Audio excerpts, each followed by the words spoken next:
Hello दोस्तों, तो स्वागत है मेरे इस यूट्यूब चैनल में।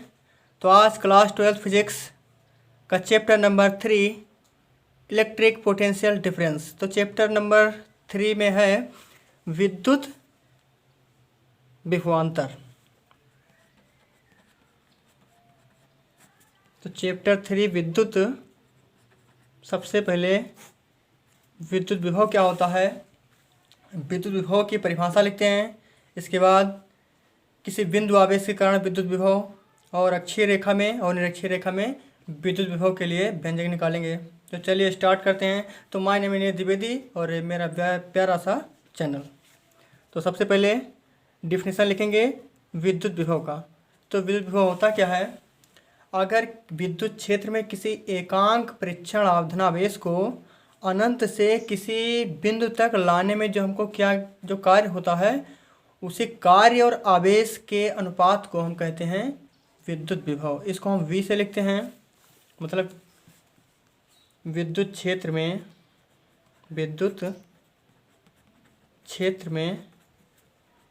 किसी बिंदु तक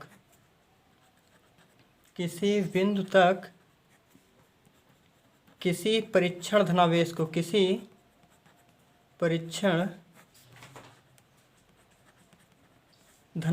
को अनंत से किसी बिंदु तक लाने में जो कार्य किया जाता है, उसे उस बिंदु पर विद्युत विभव कहते हैं। इसे हम किसे लिखते हैं, इसे हम V से लिखते हैं। अगर हम मान लिया जाए कि Q नॉट आवेश को अनंत से किसी बिंदु तक लाने में किया गया कार्य अगर W हो, तो विद्युत विभव B बराबर हो जाएगा W/Q0। ये होता है इसका फार्मूला। Q0 को अनंत से किसी बिंदु तक लाने में किया गया कार्य अगर W हो, तो उस बिंदु पर विद्युत विभव होता है V बराबर W/Q0। ठीक। अगर इसकी मात्रक के बारे में बात करें तो मात्रक विभव क्या होगा। कार्य का मात्रक हम जानते हैं कि जूल होता है, आवेश का मात्रक होता है कूलाम। तो जूल प्रति कूलाम को हम वोल्ट भी बोलते हैं। याद रखिएगा इस चीज़ को, जूल बटे कूलाम को क्या बोलते हैं, वोल्ट बोलते हैं। इसकी विमा के बारे में बात करते हैं। तो कार्य की विमा हमको पता है, B की विमा क्या होगी, B की विमा, तो W की विमा, कार्य की विमा होता है mL/2t-2, और आवेश बराबर होता है धारा गुणे समय। तो धारा को हम एम्पियर में मापते हैं और समय को हम सेकेंड में। तो यहाँ देखिए, ये हमारा m हो गया और L/2, और जो t यहाँ पर -2 है और t के पावर 1 है, ऊपर जाएगा तो ये माइनस में हो जाएगा, और -2 -1 जोड़कर क्या हो जाएगा, -3। तो t-3 और ये को ऊपर ले जाएंगे तो हो जाएगा a की पावर -1। तो ये हमारा हो गया विद्युत विभव की विमा। तो विद्युत विभव की विमा हमारी हो गई mL/2t-3 ये -1। अगर इसका हम MKS सिस्टम में अगर इसका मात्रक लिखें, MKS पद्धति में जो मात्रक है, इसका मात्रक हो जाएगा किग्रा मीटर स्क्वायर। लंबाई का मीटर होता है, द्रव्यमान का किग्रा होता है, और सेकेंड के पावर -3 और एम्पियर के पावर -1। तो किग्रा metre square second power -3 ampere -1 इसका हो जाएगा मात्रक। तो ये हमारा हो गया विद्युत विभव। विद्युत विभव की एक बार परिभाषा अगर आप लोग नोट करना चाहें तो मैं एक बार फिर रिपीट कर देता हूँ, ताकि कहीं एक भी पॉइंट गलत ना हो। विद्युत क्षेत्र के भीतर किसी परीक्षण धनावेश को अनंत से किसी बिंदु तक लाने में किया गया कार्य को उस बिंदु पर विद्युत विभव कहते हैं। इसका हमने मात्रक बता दिया, इसका अभिमेय सूत्र बताया, MKS सिस्टम में इसका मात्रक हमने बताया। अगर हम इसका CGS सिस्टम में अगर मात्रक लिखना चाहें तो CGS पद्धति में इसका मात्रक हो जाएगा, द्रव्यमान को हम ग्राम में व्यक्त करेंगे, तो ग्राम मीटर को सेंटीमीटर में, तो gram centimetre square second power -3 ampere -1। अब आगे चलते हैं हम, चलिए देखते हैं विद्युत विभवांतर क्या होता है। विद्युत विभवांतर, इलेक्ट्रिक पोटेंशियल डिफरेंस।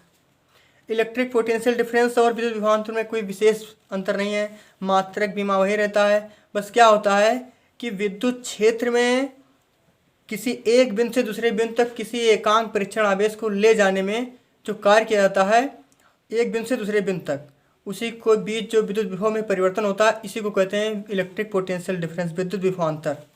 चलिए जैसे मानते हैं कि यहाँ एक आवेश पहले से रखा हुआ है प्लस क्यू आवेश, यहाँ एक माइनस, यहाँ पर क्यू नॉट आवेश रखा है। इस क्यू नॉट आवेश को यहाँ से मान लीजिए यहाँ पर एक बिंदु कोई ये है, यहाँ कोई एक बिंदु पी है, यहाँ से यहाँ तक इस आवेश को लाने में जो हमको कार्य किया जाता है उस कार्य और इस आवेश के अनुपात को हम क्या कहते हैं, उन दोनों बिंदुओं के बीच का विभवांतर। मतलब कह सकते हैं ऐसा हम कि जैसे क्यू नॉट आवेश को अगर मान लीजिए इस बिंदु पर हमारा विद्युत विभव बी ए है और बी बिंदु पर हमारा विभव क्या है, बी बी है, तो B A B B minus B A जो होगा वो हमारा होगा डब्ल्यू बटे क्यू नॉट, यही हमारा हो जाएगा विद्युत विभवांतर। इन दोनों बिंदुओं के बीच का विभवांतर हो जाएगा। मतलब अनंत से विद्युत क्षेत्र के विरुद्ध जो कार्य करते हैं एक बिंदु से दूसरे बिंदु तक किसी एक आंक परीक्षण आवेश को ले जाने में, तो उस आवेश को जो एकांक धन परीक्षण धन आवेश है और तथा जो दो बिंदुओं के बीच जो कार्य करते हैं डिस्प्लेसमेंट होता है थोड़ा सा, तो इसी को अनुपात को हम क्या कहते हैं, इन दोनों बिंदुओं के बीच का विभवांतर। ठीक, तो मुझे आशा है कि आप लोग विद्युत विभवांतर आसानी से समझ सके होंगे। तो चलिए आगे बढ़ते हैं। विद्युत विभवांतर की परिभाषा अगर आप लोग समझ में नहीं आया तो एक बार मैं फिर रिपीट करता हूँ, इसको जरूर नोट कर लेना। किसी परीक्षण आवेश को, किसी एक धनावेश को विद्युत क्षेत्र के भीतर अनंत से किसी एक बिंदु से दूसरे बिंदु तक ले जाने में किया गया कार्य तथा उस एकांक परीक्षण आवेश के अनुपात को, अनुपात मतलब जो बटा होता है भाग में, उस अनुपात के मान की निष्पत्ति को क्या कहते हैं, उन दोनों बिंदुओं के बीच का विभवांतर। हमने माना कि क्यू नॉट आवेश को एक बिंदु से ए से बी तक ले जाने में किया गया कार्य अगर डब्ल्यू है तो वहाँ पर विद्युत विभवांतर इन दोनों बिंदुओं का हो जाएगा बी बी माइनस बी ए बराबर डब्ल्यू बटे क्यू नॉट। जो बिंदु बी का विभवांतर है वो थोड़ा वो ज़्यादा होगा और ये जो वी ये बिंदु पर विभवांतर है वो कम होगा, ये उच्च विभव है, ये निम्न विभव हो जाएगा। तो चलिए आगे देखते हैं। मुझे आशा है कि विद्युत विभवांतर भी आप लोग समझ सके होंगे और पूरा जो कंसेप्ट है बी बी माइनस बी ए बराबर डब्ल्यू बाई क्यू नॉट, मात्रक विद्युत विभवांतर का वोल्ट होगा अर्थात जूल प्रति कूलम होगा, बी में सूत्र भी होगा, सी जी एस पद्धति में भी उसका मात्रक ये होगा। इसमें बिल्कुल मतलब यूनिट में कोई डिफरेंस नहीं है विद्युत विभव का और विद्युत विभवांतर में। तो चलिए एक बहुत ही अच्छी टॉपिक का शुरुआत करते हैं। वो टॉपिक बोर्ड एग्जाम के लिए बहुत इंपॉर्टेंट है, यूपी बोर्ड के लिए। तो हिंदी मीडियम वाले स्टूडेंट जो हैं ज़रूर इस वीडियो को मेरे देखें और इस चैनल को मेरे सब्सक्राइब करें। अगर उनको पसंद आए तो लाइक करना बिल्कुल मत भूलिएगा। तो आज चलिए देखते हैं विद्युत द्विध्रुव के कारण, मेरा अगला हेडिंग रहेगा विद्युत द्विध्रुव के कारण। विद्युत द्विध्रुव के कारण अक्षीय रेखा पर स्थित, अक्षीय रेखा पर स्थित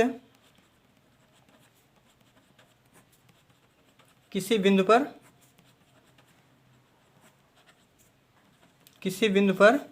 विद्युत विभव, कभी कभी ये 3 या 5 नंबर में आ जाता है, लॉन्ग आंसर में आता है।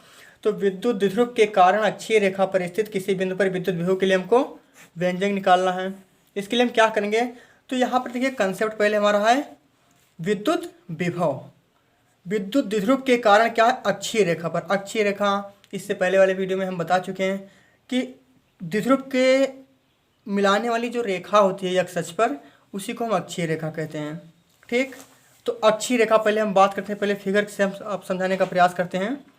तो हमने माना कि एक विद्युत द्विध्रुव है। हम जानते हैं कि विद्युत द्विध्रुव का जो डायरेक्शन होता है माइनस क्यू से लेकर प्लस क्यू की ओर होता है।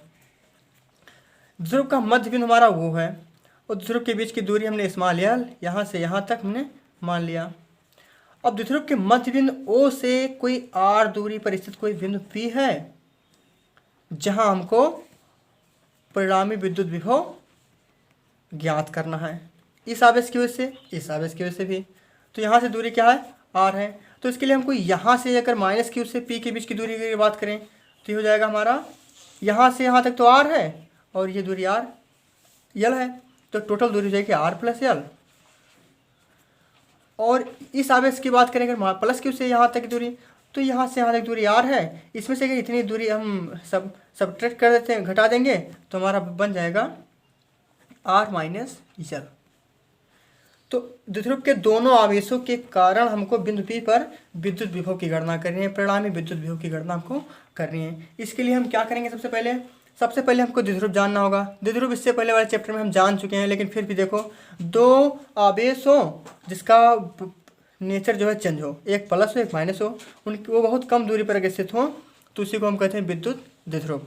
ठीक, तो विद्युत द्विध्रुव क्या होगा, तो सबसे पहले हम अगर लैंग्वेज थोड़ा एग्जाम में लिखना चाहें तो बहुत आसानी से हम लैंग्वेज लिख सकते हैं। हम जैसे मान सकते हैं कि हमने माना कि यहाँ पर इसको हम नाम दे देते हैं ये, और इसको नाम दे देते हैं बी। माना ए बी एक हमारा विद्युत द्विध्रुव आघूर्ण है जो माइनस क्यू और प्लस क्यू आवेश से मिलकर बना है।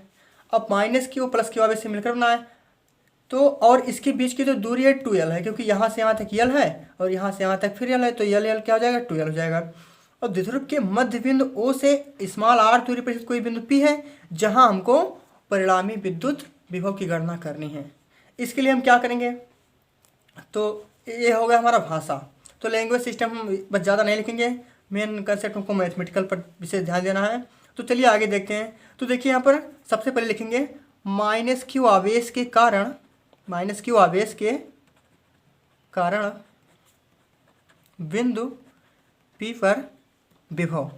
तो माइनस क्यू आवेश के कारण जो विभव होगा उसको हम, चलिए यहाँ पर बिंदु ये है ना, तो उसको हम बी ए नाम देते हैं, बी ए। तो बी ए आवेश क्या है, माइनस है। यहाँ से यहाँ तक पूरी जो डिस्टेंस है वो हमारा देखो दिया हुआ है r प्लस एल, तो हो जाएगा 1/4/570, और माइनस क्यू है तो माइनस क्यू बटे दूरी क्या है r प्लस एल हो गया। इक्वेशन नंबर इसको हमने फर्स्ट मान लिया। इसके बाद प्लस क्यू आवेश के कारण, प्लस क्यू चार्ज के कारण बिंदु P पर विभव।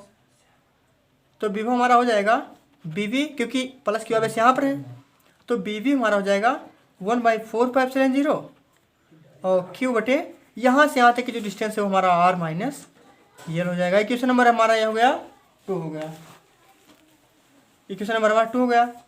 तो अब बिंदु P पर जो है हमको दोनों के वजह से परिणामी जो दोनों को जोड़कर कितना विभव होता है उसको ज्ञात करेंगे। तो बिंदु P पर परिणामी विभव की बात करें, परिणामी विभव क्या होगा, वो हमारा हो जाएगा B। तो B बराबर होता है BA प्लस BB, इक्वेशन उसको हमने थर्ड मान लिया।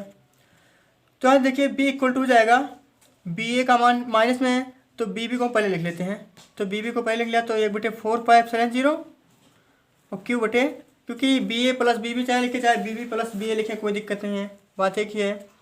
तो ये हो जाएगा Q बटे R प्लस R, हाँ BB बराबर हो जाएगा 1/4/570 Q बटे R plus R minus L. और यहाँ पर देखो प्लस है और यहाँ आवेश जो है माइनस क्यू है, तो माइनस और प्लस का मल्टीप्लाई करेंगे तो माइनस आ जाएगा, तो माइनस 1/4/570 और Q बटे R प्लस एल हो जाएगा। यहाँ से देखिए साफ साफ दिख रहा है 1/4/570 Q कॉमन है तो उसको कॉमन लेते हैं। तो Q बटे 4/570 हमने कॉमन ले लिया, और यहाँ बचा 1/R माइनस एल, और यहाँ माइनस 1/R प्लस एल हमारा हो गया। तो अब देखिए यहाँ से इसके बाद हम दूसरा पेज लेते हैं। तो देखिए यहाँ तक अगर नोट ना हुआ तो नोट कर लीजिएगा, सही समझ लीजिएगा एक बार। B बराबर हो गया Q बटे, हमने यहाँ पर Q बटे 4/570 कॉमन ले लिया, तो इसके बाद हमारा बचा 1/R माइनस एल और माइनस 1/R प्लस एल। ठीक, तो अगला पेज हम इसी के आगे नोट करते हैं। तो V इक्वल टू हो गया Q बटे 4/570, इसका मल्टीप्लाई यहाँ, इसका मल्टीप्लाई यहाँ, तो R प्लस एल, और माइनस यहाँ पर करेंगे ब्रैकेट R माइनस एल, ये माइनस बी, ये प्लस बी का होल स्क्वायर, ये माइनस बी और ये प्लस बी, तो होता है ये स्क्वायर माइनस बी स्क्वायर, इसका फार्मूला होता है आप लोग जानते होंगे, R square minus L square हो गया। तो V इक्वल टू हो गया Q बटे 4/570, और यहाँ से देखो एक मिनट देखिए, यहाँ से R प्लस एल और माइनस ब्रैकेट खोलेंगे तो यहाँ पर हो जाएगा माइनस R और प्लस एल अपान R square minus L square. यहाँ से देखो R और R से कट रहा है, प्लस माइनस है ना, इसलिए कट जाएगा। तो यहाँ से देखिए हम लिखते हैं 1/4/570, और एल और एल 2l हो जाएगा, Q को हम एंट्री कर देते हैं अंदर, तो 2QL हो गया, और ये हो गया R square minus L square. अब देखिए यहाँ से V इक्वल टू हो गया 1/4/570, 2QL के स्थान पर हम विद्युत ध्रुव पी लिख सकते हैं, ये हो गया R square minus L square. Since हम जानते हैं ये चीज़, आर स्क्वायर जो है बहुत ज़्यादा ग्रेटर है एल स्क्वायर के। द्विध्रुव के बीच जो है डिस्टेंस होती है मोलिक्यूल्स के अणुओं के बीच, वो लगभग 10 के पावर माइनस 15 की मीटर की कोट की होती है। तो 10 के power 10 to the power minus 15 जो मीटर की कोट की होती है, और डिस्टेंस बहुत ही कम है to comparison R square. R square बहुत ही ज़्यादा बड़ा है इसकी तुलना में। तो एल स्क्वायर को हम अज्यूम कर सकते हैं 0। तो यहाँ पर एल स्क्वायर का मान 0।